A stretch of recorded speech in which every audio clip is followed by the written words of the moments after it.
Hello.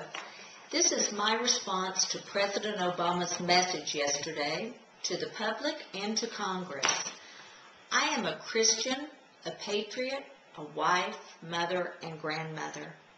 Here are my comments, my pertinent comments, because I'm an American citizen who loves this country. What are the real health care problems? I think we can all agree on this. No insurance for pre-existing conditions, very high premiums overall, excessive cost for small businesses, excessively high dollar lawsuits which push rates even higher, and people who don't have insurance, whether because of cost or choice, that overburden the taxpayers when they have a health crisis.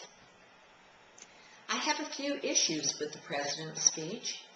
Mr. President, you spoke of the importance to have a nonpartisan, best health care solution quickly put together for the American people, and I applaud that. You stated clearly a desire to look at all the options.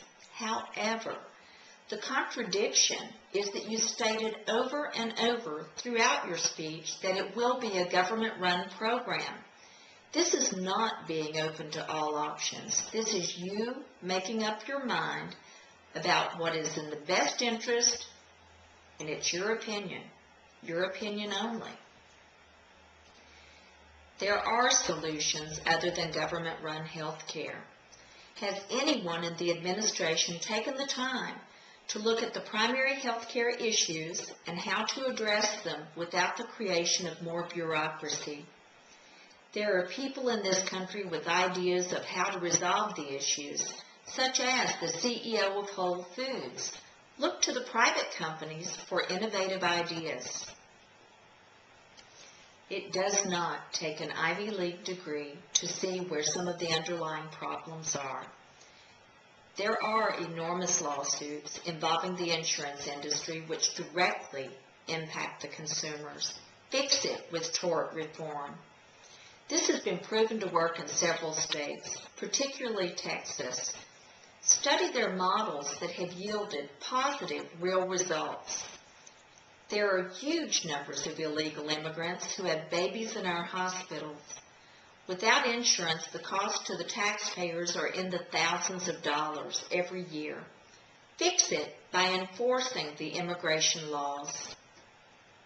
By the numbers.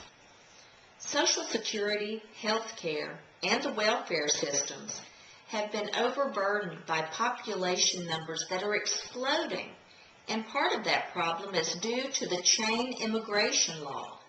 Repeal the chain immigration law. Again, by the numbers, Massachusetts provides a good example of health care to citizens and why it doesn't work.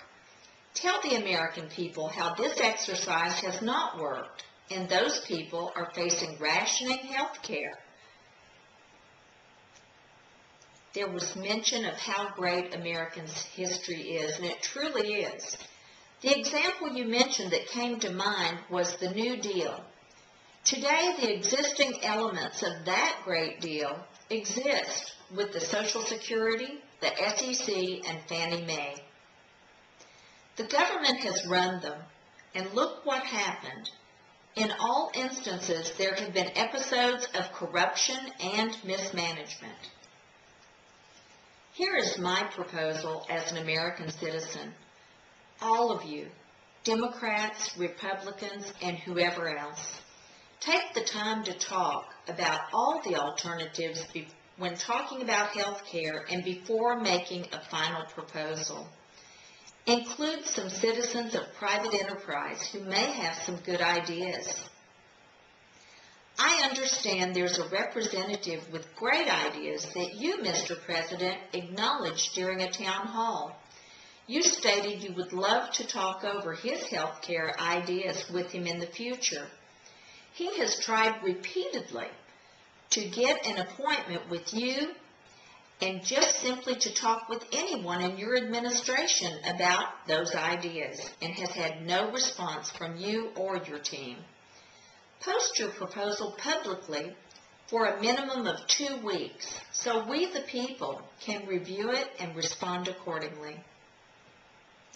In closing, America is not an experiment for people in the administration to force wide-sweeping change without adequate due diligence and focus on the best possible plan with minimum disruption to the 300+ million people. Government big enough to supply everything you need is big enough to take everything you have.